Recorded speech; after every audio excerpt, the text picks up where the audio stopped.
வணக்கம். வேந்தரின் கண்ணுறங்கும் வேலை இரவுச் செய்திகளுக்காக சுகன்யா. முதலில் தலைப்புச் செய்திகள். இலங்கை சிறையில் உள்ள தமிழக மீனவர்களை மீட்க நடவடிக்கை வேண்டும். பிரதமர் மோடிக்கு முதல்வர் பழனிசாமி கடிதம். கமல்ஹாசன் கருத்தை உண்மை என நம்ப வைத்திருக்கிறார்கள் அமைச்சர்கள். முகவரிகள் அகற்றப்பட்டது பற்றி மு.க. ஸ்டாலின் பேட்டி. போராடும் மக்களுக்கு ஆதரவு. கதிராமங்கலத்தில் விஜயகாந்த் உறுதி.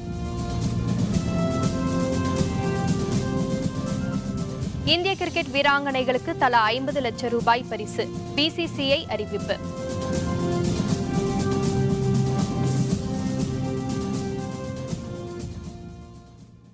இலங்கை சிறையில் வாடும் தமிழக மீனவர்கள் 72 பேரை விடுவிக்க மத்திய அரசு நடவடிக்கை எடுக்க வேண்டும் என தமிழக முதல்வர் பழனிசாமி வலியுறுத்தியுள்ளார். இது தொடர்பாக அவர் பிரதமர் நரேந்திர மோடிக்கு கடிதம் ஒன்று எழுதியுள்ளார். கடந்த ஒரு வாரத்தில் மட்டும் தமிழக மீனவர்கள் 12 பேர் கைது செய்யப்பட்டுள்ளதாக சுட்டிக்காட்டியுள்ள முதல்வர், இலங்கை அரசு சிறை வைத்துள்ள தமிழக மீனவர்கள் 72 பேரை விடுவிக்க வேண்டும் என்று கூறியுள்ளார்.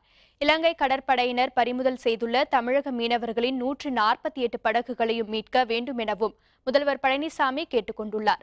மீனவர் பிரச்சினைக்கு நிரந்தர தீர்வு காண கச்சத்தீவை மீட்க நடவடிக்கை எடுக்க வேண்டும் என குறிப்பிட்டுள்ள முதல்வர், தமிழக மீனவர்களின் பாரம்பரிய மீன்பிடி உரிமையை மீட்டுத் தர வேண்டும் என்றும் கடிதத்தில் முதல்வர் பழனிசாமி கூறியுள்ளார்.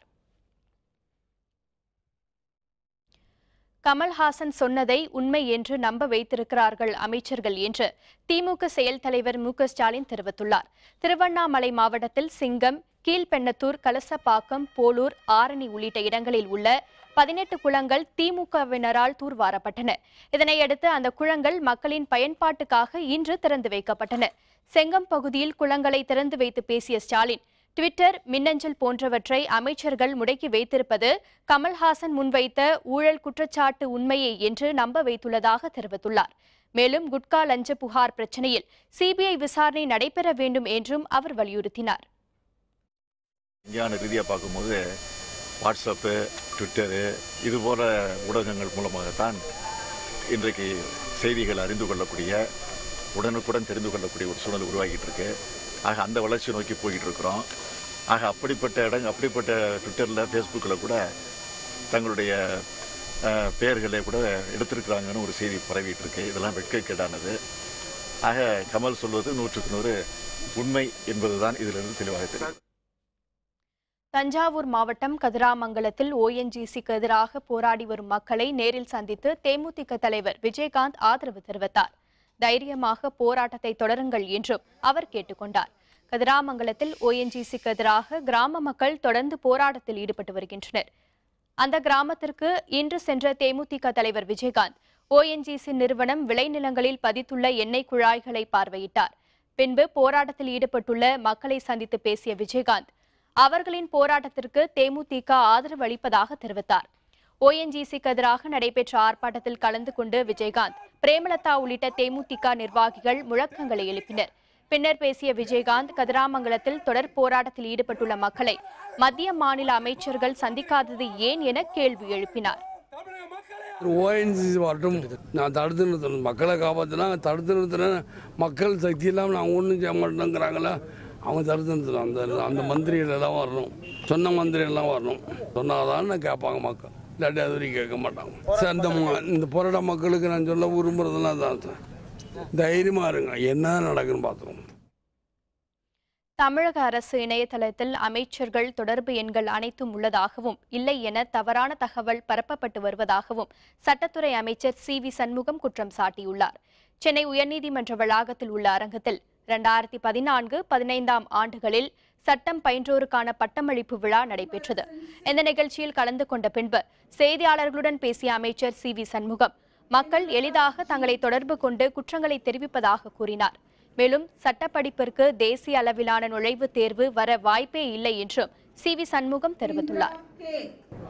ஒரு இமெயில் அட்ரஸும் அப்படியே தான் இருக்கிறது. யாரோ தவறான பத்திரிகையில் கொடுக்கப்பட்ட செய்தி அது உண்மை இல்லை. சட்டத்துக்கு உட்பட்டு எந்த பிரச்சனைகள் எங்களுக்கு கவனத்துக்கு கொண்டு வரப்பட்டாலும் அதை செய்து கொடுக்குறோம். ஏதாவது எங்கேயாவது தவறு நடந்ததில் எங்களுக்கு சுட்டி காட்டினா அது தவறுகளை திருத்தி அதை முறைப்படுத்துவதற்கு நாங்கள் நடவடிக்கை எடுத்துன்னு தான் வரோம். நீட் தேர்வில் தமிழகத்திற்கு விலக்கு அளிப்பது பற்றி மாநில அரசு மத்திய அரசுடன் பேச்சு நடத்தி வருவதாக மத்திய வர்த்தகத்துறை அமைச்சர் நிர்மலா சீதாராமன் கூறியுள்ளார். தில்லி புறப்படும் முன் சென்னை விமான நிலையத்தில் இன்று செய்தியாளர்களுடன் பேசிய அவர், நீட் தேர்வில் தமிழகத்திற்கு விலக்கு அளிக்க கோரி தமிழக சட்டப்பேரவையில் நிறைவேற்றப்பட்ட சட்ட முன்வரைவு எங்கிருக்கிறது என்றே தெரியவில்லை என கூறினார். ஜிஎஸ்டி வரி தொடர்பாக அதிக வரி விதிப்பு புகார்கள் வந்ததால் அது பற்றி விசாரித்து நடவடிக்கை எடுக்கப்படும் எனவும் நிர்மலா சீதாராமன் தெரிவித்தார். நீட் தேர்வை பற்றி தமிழக அரசே மத்திய அரசோட பேசிட்டு இருக்காங்க. பிரசிடென்ட்டுக்கு இங்கே ஒரு லெஜிஸ்லேட்டிவ் ப்ராசஸ் ஏதோ பண்ணிட்டு அது பிரசிடென்ட் வரைக்கும் போயிருக்குது. இதை பற்றி நல்ல விளக்கமாக பார்லிமெண்ட்லையும் எடுத்து சொல்லிருக்காங்க. என்ன ஆகுதுன்னு பார்ப்போம். மகளிர் உலகக்கோப்பை கிரிக்கெட் போட்டியில் சிறப்பாக விளையாடி வரும் இந்திய வீராங்கனைகளுக்கு தலா 50 லட்சம் ரூபாய் பரிசு வழங்கப்படும் என இந்திய கிரிக்கெட் கட்டுப்பாட்டு வாரியம் அறிவித்துள்ளது. இங்கிலாந்தில் நடைபெற்று வரும் உலக மகளிர் கிரிக்கெட் போட்டியில் இந்திய அணி சிறப்பாக விளையாடி வருகிறது. நேற்று முன்னால் நடைபெற்ற அரையிறுதிப் போட்டியில் 36 ரன்கள் வித்தியாசத்தில் தற்போதைய சாம்பியன் ஆஸ்திரேலியாவை வீழ்த்தி இந்திய அணி இறுதிப் போட்டிக்குள் நுழைந்துள்ளது. 171 ரன்கள் குவித்து சாதனை படைத்த இந்திய வீராங்கனை ஹர்மன் பிரீத் கவுருக்கு பாராட்டுகள் குவிந்த வண்ணம் உள்ளன. நாளை நடைபெறும் இறுதிப் போட்டியில் இங்கிலாந்தை எதிர்கொள்கிறது இந்திய அணி. இதனிடையே மகளிர் உலகக்கோப்பை போட்டியில் சிறப்பாக விளையாடி வரும் இந்திய அணி வீராங்கனைகளுக்கு தலா 50 லட்சம் ரூபாய் பரிசு வழங்கப்படும் என பிசிசிஐ அறிவித்துள்ளது. அணியின் வெற்றிக்கு உறுதுணையாக இருக்கும் பயிற்சியாளர்களுக்கு தலா 25 லட்சம் ரூபாய் வழங்கப்படும் என்றும் பிசிசிஐ தெரிவித்துள்ளது. நாமக்கல் ஒப்பந்ததாரர் சந்தேக மரணம். முன்னாள் அமைச்சரிடம் சிபிசிஐடி காவல்துறை விசாரணை. விவரம் விளம்பர இடைவேளைக்கு பிறகு.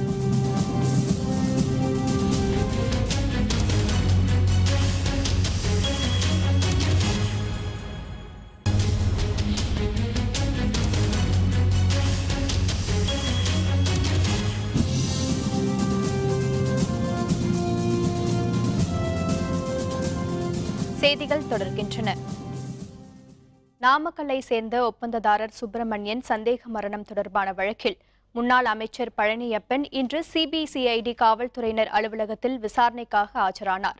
அரசு ஒப்பந்ததாரர் சுப்பிரமணியம் மரணம் தொடர்பாக சிபிசிஐடி காவல்துறையினர் வழக்கு பதிவு செய்து விசாரணை நடத்தி வருகின்றனர். இந்நிலையில் சுப்பிரமணியன் எழுதிய கடிதத்தில் முன்னாள் அமைச்சர் பழனியப்பன் பெயர் குறிப்பிடப்பட்டிருந்ததால் அவரிடம் விசாரணை நடத்த சிபிசிஐடி முடிவு செய்தது. இதனையடுத்து விசாரணைக்காக பாப்பிரெட்டிப்பட்டி எம்எல்ஏவும் முன்னாள் அமைச்சருமான பழனியப்பன் நாமக்கல்லில் உள்ள சிபிசிஐடி காவல்துறை அலுவலகத்தில் இன்று ஆஜரானார். சிபிசிஐடி காவல் துணை கண்காணிப்பாளர் சத்யமூர்த்தி பழனியப்பனிடம் 2 மணி நேரம் விசாரணை நடத்தினர். ஒரு வழக்கு சம்பந்தமாக விசாரணைக்கு அழைத்தார்கள். காவல்துறையும் தன்னுடைய கடமை செய்தார்கள். நானும் என்னுடைய கடமை செய்திருக்கிறேன். ஒரு விசாரணை ஒரு வழக்கு இருக்குது. வழக்கு மீது விசாரணை அது பத்தியெல்லாம் சொல்ல முடியாது. இந்திய ஜனநாயக கட்சியின் கிருஷ்ணகிரி மற்றும் வேலூர் மத்திய மாவட்ட தலைவர்கள் நியமனம் பற்றிய அறிவிப்பை கட்சித் தலைவர் ரவி பச்சமுத்து வெளியிட்டுள்ளார். கட்சியின் கிருஷ்ணகிரி மாவட்ட தலைவராக ஓசூர் KR காமராஜ் நியமிக்கப்பட்டுள்ளார். கட்சியின் வேலூர் மத்திய மாவட்ட தலைவராக குடியாத்தம் N முருகன் நியமனம் செய்யப்பட்டுள்ளார். இவர்கள் இருவரும் பொதுச் செயலர், இணைச் செயலர் ஆகியோரின் பரிந்துரையின் பெயரில் நிறுவனர் தலைவர் டாக்டர் பாரிவேந்தரால் நியமிக்கப்படுவதாக தெரிவித்துள்ள தலைவர் ரவி பச்சமுத்து புதிய நிர்வாகிகள் சிறப்பாக செயல்பட வாழ்த்து தெரிவித்துள்ளார்.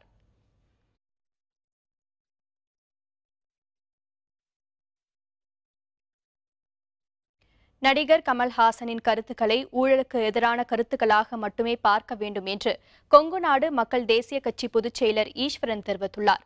கோவை விமான நிலையத்தில் செய்தியாளர்களுடன் பேசிய அவர், கமல்ஹாசனின் கருத்துக்களுக்கு பதில் கருத்து சொல்லி பல்வேறு பிரச்சினைகளை திசை திருப்ப அமைச்சர்கள் முயற்சிப்பதாக தெரிவித்தார்.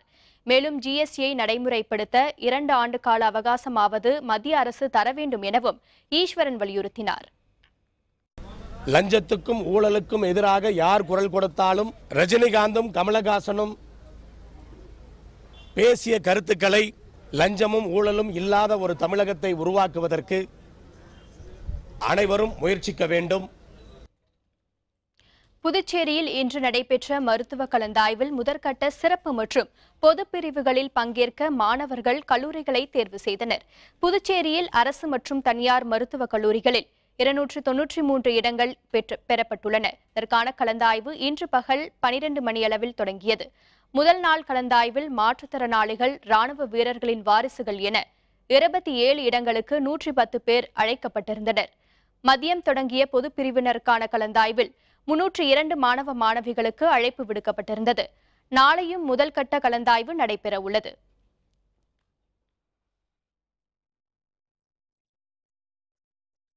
ஈரோடு ரயில் நிலையத்தில் நிறைவேறாமல் உள்ள அடிப்படை வசதிகளை உடனே முடிக்க வேண்டும் என நகர மக்களுக்கு காங்கிரசாரும் வலியுறுத்தியுள்ளனர்.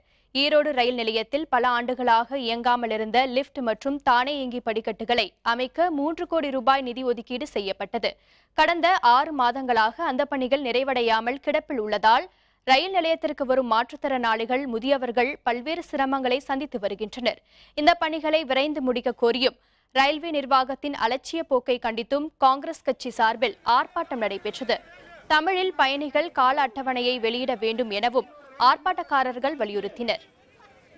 3 கோடி ரூபாய் மதிப்பிலே நகடும் படிக்கட்டுகள் மற்றும் லிப்ட் வசதி செய்வதாக அறிவித்து அதற்கான பணியை துவக்கினார்கள். ஆனால் தற்போது அந்த பணியை கடந்த 6 மாதமாக நிறுத்தி வைத்திருக்கிறார்கள். ஏனென்று தெரியவில்லை. அதை உடனடியாக செய்ய வேண்டும். நீலகிரி மாவட்டம் உதகை அருகே கிணறு தோண்டும் போது நேரிட்ட விபத்தில் சுவர் இடிந்து கிணற்றுக்குள் விழுந்த தொழிலாளர்கள் பாதுகாப்பாக மீட்கப்பட்டனர். உதகமண்டலத்தில் உள்ள பழைய அஞ்சலகம் அலுவலகம் அருகே முகமது உசேன் என்பவர் புதிதாக வீடு கட்டி வருகிறார். இந்த கட்டுமான பணியில் ஈடுபட்ட 10க்கும் மேற்பட்ட தொழிலாளர்கள் கிணறு தோண்டும் பணியில் ஈடுபட்டுக் கொண்டிருந்தனர். அப்போது சுவர் இடிந்து விழுந்ததில் தொழிலாளர்கள் கிணற்றுக்குள் விழுந்தனர்.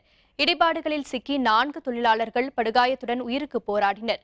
தகவலின் பேரில் அங்கு வந்த தீயணைப்பு வீரர்கள் கயிறு மூலம் கிணற்றுக்குள் இருந்த தொழிலாளர்களை மீட்டனர். படுகாயமடைந்த பிரியா, பிரேமா உள்பட 4 தொழிலாளர்களும் அரசு மருத்துவமனைக்கு அனுப்பி வைத்தனர். சிராஜுதீன் எனும் தொழிலாளி மேல் சிகிச்சைக்காக கோவை அரசு மருத்துவமனைக்கு அனுப்பி வைக்கப்பட்டார். 6 பேர் டோட்டலாக சிவில் ஒர்க்கர் ஒர்க் பண்ணிருக்காங்க.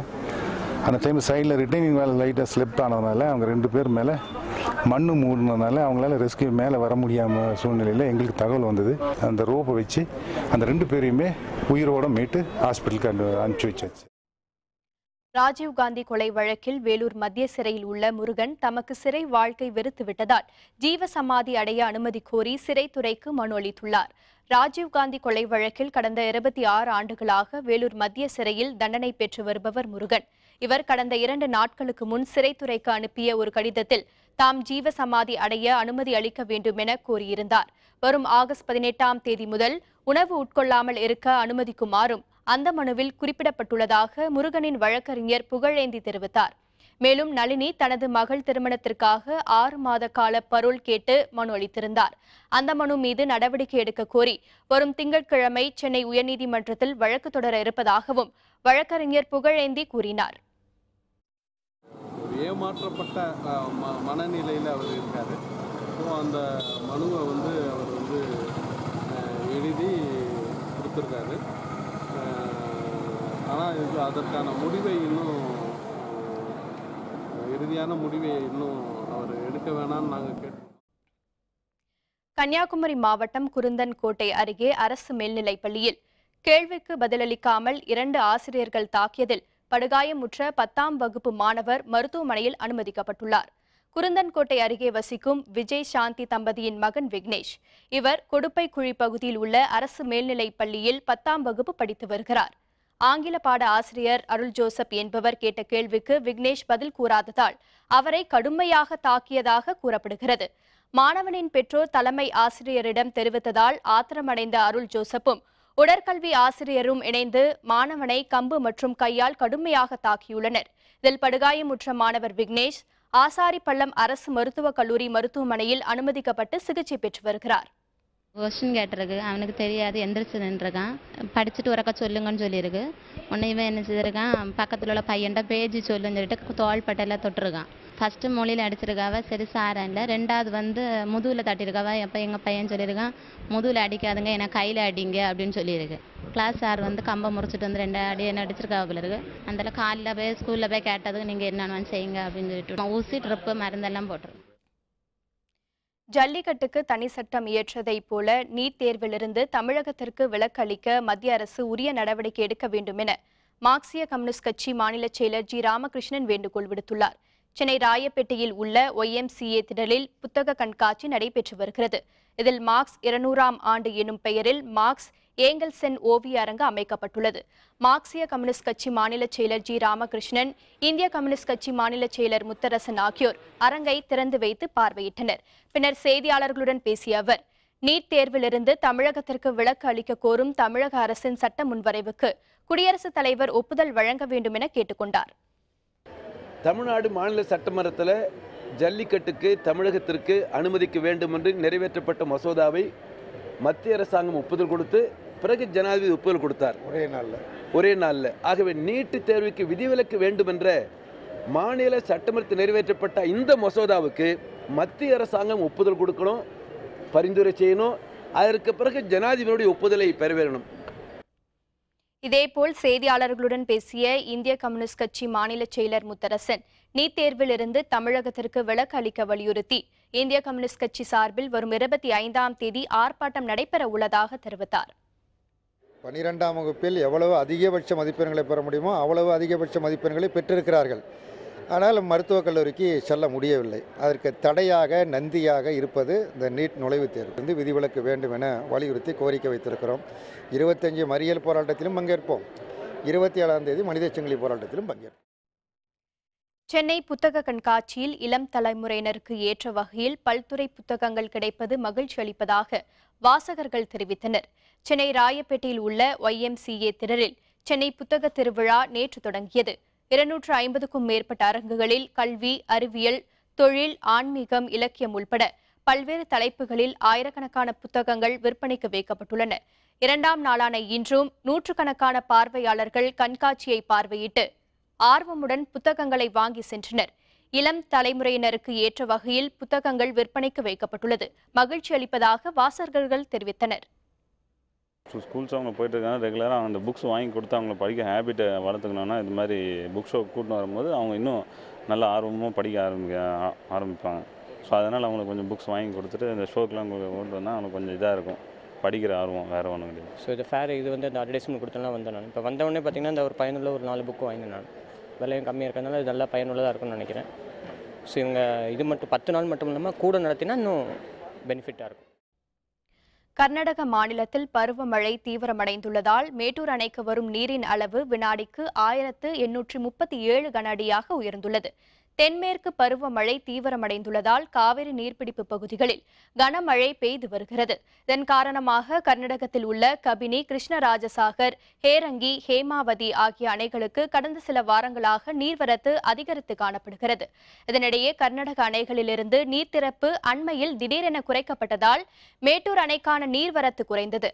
நிலையில் பருவமழை தீவிரமடைந்துள்ளதால் கர்நாடக அணைகள் நிரம்பும் நிலையில் உள்ளன. இதன் காரணமாக நீர்த்திறப்பு அதிகரிக்கப்பட்டுள்ளது. இதனால் மேட்டூர் அணைக்கு வரும் நீரின் அளவு உயர்ந்துள்ளது. இன்றைய நிலவரப்படி மேட்டூர் அணையின் நீர்வரத்து வினாடிக்கு 1605 கன அடியிலிருந்து 1837 கன அடியாக அதிகரித்துள்ளது. அணையின் நீர்மட்டம் 25.72 அடியாக உள்ளது.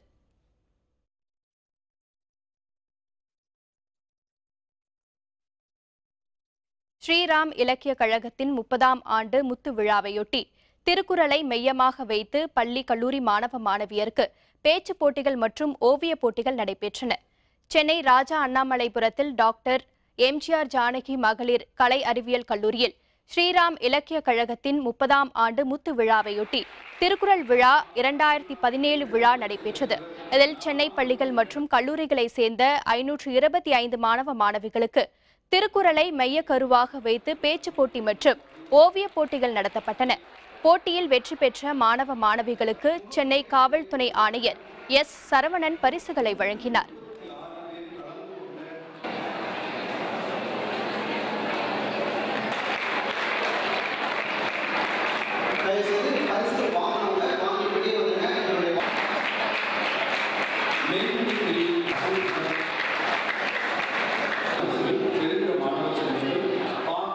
ஓவிய போட்டியில் வந்து அந்த திருக்குறள் கொடுத்துருந்தாங்க, 3 குறள் கொடுத்துருந்தாங்க. அந்த குறளை வந்து பேஸ் பண்ணி நான் வந்து வரைஞ்சேன். நான் அதில் ஃபஸ்ட் ப்ரைஸ் வாங்கினேன். நான் வந்து என் ஃப்ரெண்ட்ஸ்க்கும் என் பேரண்ட்ஸ்க்கும் ரொம்ப தேங்க் பண்ணேன். செகண்ட் ப்ரைஸ் வாங்கியிருக்கேன். பெண்ணீர் பிறந்த கதையில் என்ற டாப்பிக்கில் பண்ணேன். திருக்குறள் வச்சு வருஷம் நடக்குது, 30வது வருஷம் இது. நல்லா இருந்தது, நல்ல ஒரு அனுபவமாக இருந்தது. நான் ஃபர்ஸ்ட் ப்ரைஸ் வாங்கியிருக்கேன் பேச்சு போட்டியில். எனக்கு ரொம்ப சந்தோஷமாக இருக்குது. நான் என்னோடய பேரண்ட்ஸ், டீச்சர்ஸ் எல்லாருக்குமே தேங்க் பண்ணிக்கிறேன். தேனி மாவட்டம் குச்சனூரில் உள்ள புகழ்மிக்க அருள்மிகு சனீஸ்வர பகவான் கோவில் திருவிழாவில் பக்தர்கள் ஏராளமானோர் கலந்து கொண்டு வழிபட்டனர். புதுச்சேரி மாநிலம் திருநள்ளாறு மற்றும் தேனி மாவட்டம் குச்சனூர் ஆகிய 2 தலங்களில் உள்ள அருள்மிகு சனீஸ்வர பகவான் கோவில் மிகுந்த புகழ் பெற்றது. திருநள்ளாரை போலவே குச்சனூரிலும் வாரந்தோறும் சனிக்கிழமைகளில் சிறப்பு ஆராதனை நடைபெற்று வருகிறது. குறிப்பாக ஆடி மாதத்தில் வரும் அனைத்து சனிக்கிழமைகளிலும் விழாவாக கொண்டாடப்படுகிறது. அதன்படி குச்சனூரில் உள்ள சனீஸ்வர பகவான் கோவிலில் இன்று ஆடி சனிக்கிழமையை முன்னிட்டு கொடியேற்றத்துடன் விழா தொடங்கியது. மூலவர் உள்ளிட்ட சுவாமிகளுக்கு சிறப்பு ஆராதனை நடைபெற்றது. இதில் கலந்து கொண்ட பெண்கள் உள்ளிட்ட பக்தர்கள் ஏராளமானோர் நீண்ட வரிசையில் நின்று சனீஸ்வர பகவானை வழிபட்டனர். மேலும் எள் விளக்கு ஏற்றியும் பக்தர்கள் வேண்டுதலை நிறைவேற்றினர். முதல் வாரம் ஆடி திருவிழா வந்து ரொம்ப விசேஷம்னு கேள்விப்பட்டோம். 5 வார திருவிழானாங்க. முதல் வாரத்துக்காக வந்தால் ரொம்ப விசேஷம்னாங்க. அதனால் இங்கே வருஷம் வருவோம். இங்கே வந்ததுக்கு பின்னாடி ஓரளவுக்கு வாழ்க்கையில் கொஞ்சம் முன்னேற்றங்கள் நல்லாவே தெரியுது. நாங்கள் தொடர்ந்து வந்துட்டு இருக்கிறோம். தென் தமிழகத்திலே சுயம்புவ சனீஸ்வரர் வீட்டிற்கு ஒரே தலம் இங்கே தான். அதனால தான் தென் மாவட்டத்திலேருந்து அதிகப்படியான பக்தர்கள் வந்து இந்த ஆடி திருவிழாவுக்கு வருவாங்க. முதல் நாள் இன்னைக்கு சிறப்பாக கொடியேற்றம் பண்ணியிருக்கோம். இதுபோக பக்தர்களுக்கு தேவையான கியூ லைன் வரிசை, அப்புறம் தகர பந்தல், இதுபோக குடிநீர் வசதி, நீர்மோர் பந்தல் வசதி, பக்தர்கள் சிறப்பாக தரிசனம் செய்யறதுக்கு ஏற்ற மாதிரி டிக்கெட் எல்லாமே கொடுத்து சிறப்பான முறையில் பண்ணிட்டு இருக்கோம். டைமண்ட் லீக் 100 மீட்டர் தடகள போட்டி உசைன் போல்ட் 9.95 நொடிகளில் கடந்து வெற்றி. விவரம் விளம்பர இடைவேளைக்கு பிறகு.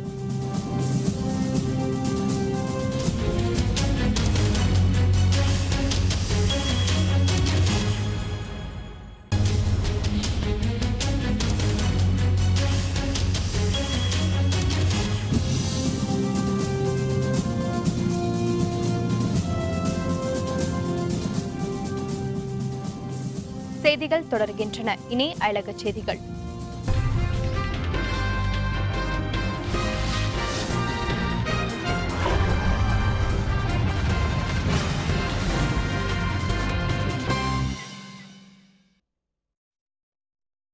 எல்லை பிரச்சினையால் பதற்றம் ஏற்பட்டுள்ள நிலையில் இந்திய சீன நாடுகள் நேரடியாக பேச்சுவார்த்தை நடத்தி தீர்வு காண வேண்டும் என அமெரிக்கா தெரிவித்துள்ளது. இந்தியாவின் சிக்கிம் மாநில எல்லை சீனா மற்றும் பூடானுக்கு இடையே உள்ள டோக்லாம் பகுதியில் சாலை அமைக்கும் பணிகளை சீனா தொடங்கியது. இதற்கு எதிர்ப்பு தெரிவித்த இந்திய வீரர்கள் அந்த பணியை தடுத்து நிறுத்தினர். இதனையடுத்து 2 நாடுகளை சேர்ந்த வீரர்களும் அங்கு குவிக்கப்பட்டுள்ளதால் எல்லையில் 1 மாதத்துக்கும் மேலாக பதற்றமான சூழல் நிலவி வருகிறது. இதுகுறித்து பென்டகன் செய்தி தொடர்பாளர் கெரி ராஸ் கூறிய போது, இந்திய சீன நாடுகளுக்கு இடையே நிலவி வரும் பதற்றத்தை குறைக்க 2 நாடுகளும் நேரடியாக பேச்சுவார்த்தை நடத்த வேண்டும் என்று கூறினார். 2 நாடுகளும் பேச்சுவார்த்தை நடத்த வேண்டும் என அமெரிக்கா ஊக்குவிப்பதாக அவர் தெரிவித்தார்.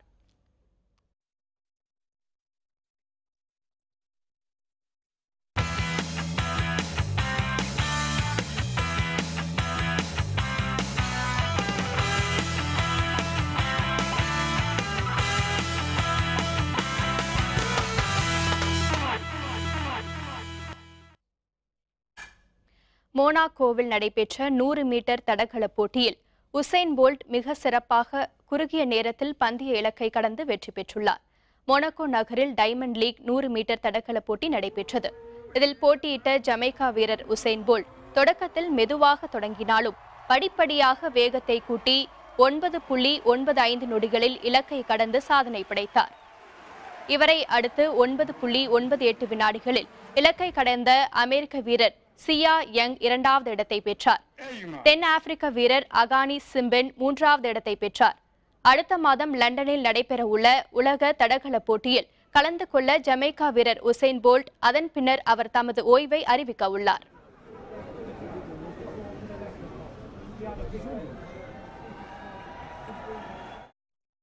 மீண்டும் தலைப்புச் செய்திகள். இலங்கை சிறையில் உள்ள தமிழக மீனவர்களை மீட்க நடவடிக்கை வேண்டும். பிரதமர் மோடிக்கு முதல்வர் பழனிசாமி கடிதம். கமல்ஹாசன் கருத்தை உண்மை என நம்ப வைத்திருக்கிறார்கள் அமைச்சர்கள். முகவரிகள் அகற்றப்பட்டது பற்றி மு.க. ஸ்டாலின் பேட்டி. போராடும் மக்களுக்கு ஆதரவு, கதிராமங்கலத்தில் விஜயகாந்த் உறுதி. இந்திய கிரிக்கெட் வீராங்கனைகளுக்கு தலா 50 லட்சம் ரூபாய் பரிசு, BCCI அறிவிப்பு. இத்துடன் வேந்தரின் கண்ணுறங்கும் வேலை இரவு செய்திகள் நிறைவடைந்தன. மீண்டும் நாளை காலை 8 மணிக்கு இளங்கதிர் காலை செய்திகளில் சந்திப்போம். வணக்கம்.